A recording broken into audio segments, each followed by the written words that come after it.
Bilaspur law academy की video lecture में आपका स्वागत है।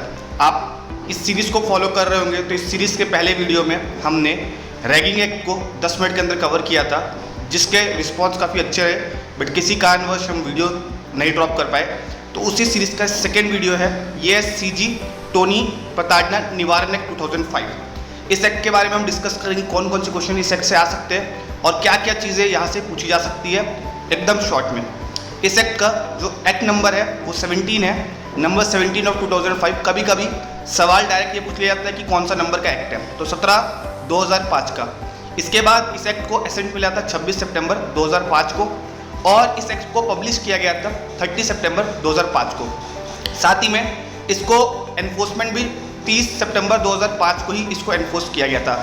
तो अगर आपसे सवाल पूछता है कि किस दिन क्या हुआ था, तो 26 सितंबर को एसेंट मिला एंड 30 सितंबर को इसको पब्लिश किया गया और सेम डे पे इसको एनेक्ट भी कर दिया गया। ये ऑल ओवर इंडिया पे ऑल ओवर छत्तीसगढ़ पे अप्लाई करता है। ऐसा नहीं बस्तर पे अप्लाई नहीं करेगा या शेड्यूल एरिया ऑफ बस्तर पे अप्लाई नहीं करेगा, ये बिल्कुल अप्लाई करेगा ऑल ओवर छत्तीसगढ़ में। इसके डेफिनेशन का उसमें टोटल 5 डेफिनेशन है। पहली है टोनी।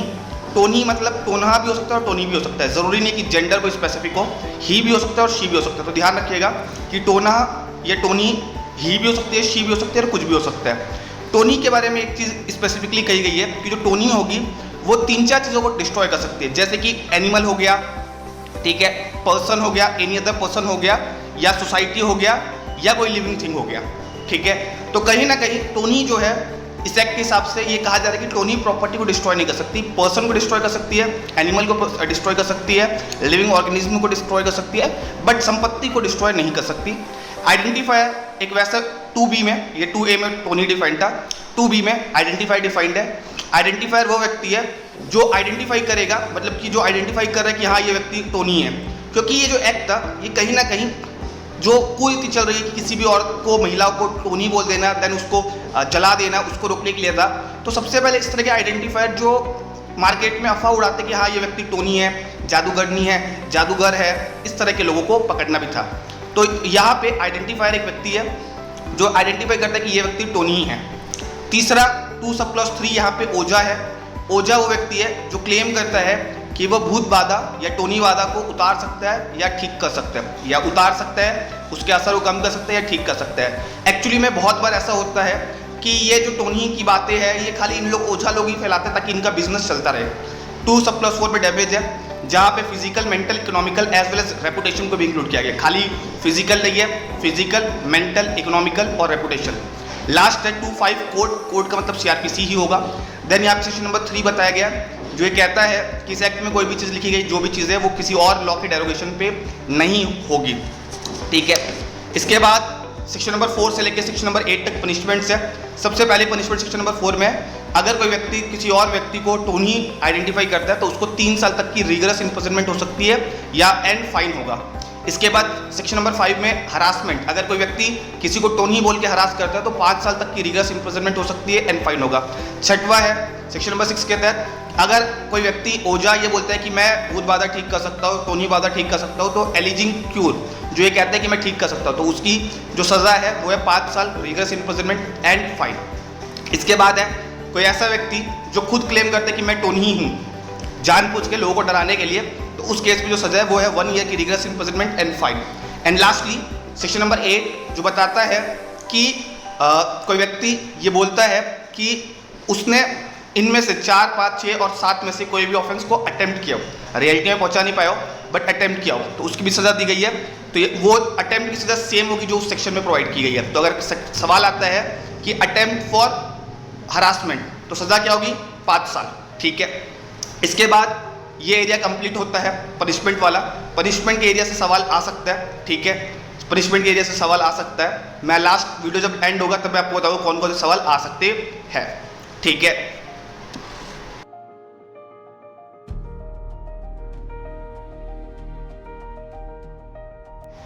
इसके बाद जो सेकंड एरिया है जो सेक्शन नंबर 9 से चालू होता है, ऐसा कोई डिविडेशन नहीं है, बस ये मैंने अपने हिसाब से इसको डिवाइड किया हुआ है। आप लोग को इसको अपने हिसाब से कोई डिवाइड नहीं करना, कहीं पे भी कोई ब्रेकडाउन नहीं लगा हुआ है यहाँ पे।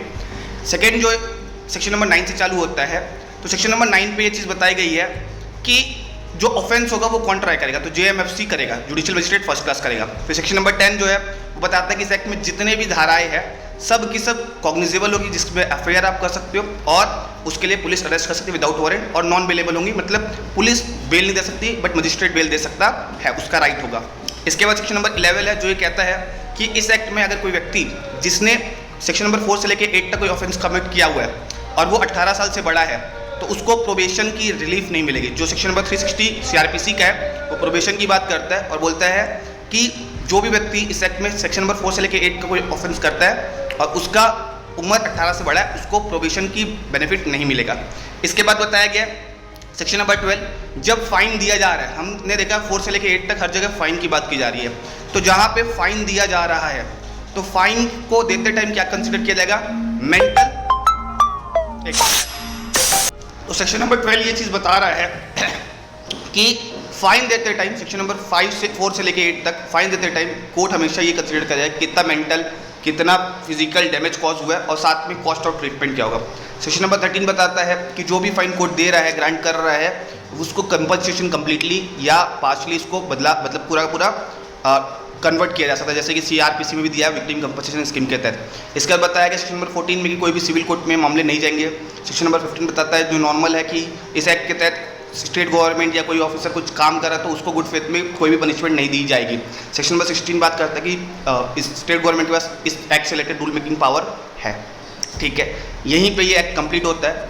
अब जो इंपॉर्टेंट चीज़ है कि कौन कौन से सवाल यहाँ से आ सकते हैं।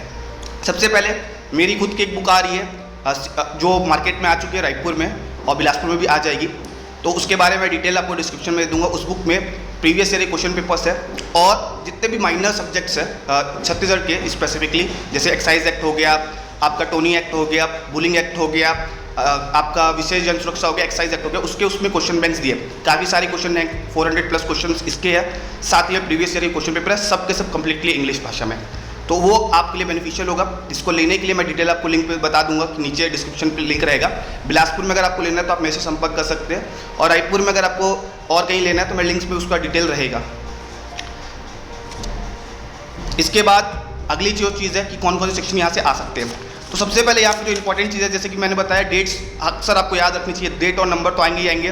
देन इसके बाद सेक्शन नंबर 2A, B और C, 2 sub clause 1, 2 sub clause 2 और 2 सब क्लॉज 3, इनसे सवाल आने के चांसेस बहुत ज़्यादा रहते हैं। टोनी हो गया, आइडेंटिफायर हो गया या ओझा हो गया, तो इससे सवाल आ सकते हैं। देन पनिशमेंट्स आपको याद रखने कॉमन है, पहले वाले में 3 है, उसके बाद 2 में 5 है, उसके बाद अगले में 1 है, तो मतलब 4 में 3 है। सेक्शन नंबर 4 में 3 साल की सज़ा है, सेक्शन नंबर 5 और 6 में 5 साल की सज़ा है। देन सेक्शन नंबर 7 पे 1 साल की सज़ा है। 8 में जो ऊपर वाला सेक्शन है वो। अगला चीज़ 9 में कभी कभी पूछ सकता है ये ऑफेंसेस किस नेचर के होते हैं, तो आप बता सकते हो कि कॉग्निजेबल होंगे और नॉन बेलेबल होगा, या कौन ट्राई करेगा, इससे भी सवाल आ सकता है, तो जेएमसी आपका जवाब हो जाएगा। कभी एक घुमा फिरा के सवाल पूछ जाएगा कि एक 19 साल का लड़का है जिसने इस एक्ट के तहत कोई पनिशमेंट किया, क्या उसको प्रोबेशन का बेनिफिट मिलेगा, जवाब है नहीं मिलेगा। तो और ये कहाँ दिया गया, सेक्शन नंबर 11 पे दिया गया। इसके बाद फाइन फिक्स करने के लिए कौन कौन सी कंसिडरेशन लेनी पड़ेगी, तो फिजिकल और मेंटल डैमेज के साथ साथ कॉस्ट ऑफ ट्रीटमेंट भी आपको कंसिडर करना पड़ेगा। क्या फाइन इस एक्ट में जो दिया गया फाइन है उसको कन्वर्ट किया जा सकता है कंपनसेशन में, जवाब है हाँ बिल्कुल किया जा सकता है। कंपनसेशन में सेक्शन नंबर 13 में प्रोवाइड किया जा रहा है। ये सारी चीज़ें इससे आ सकती है, क्वेश्चन इससे आ सकते हैं, 2 नंबर के क्वेश्चन आ सकते हैं।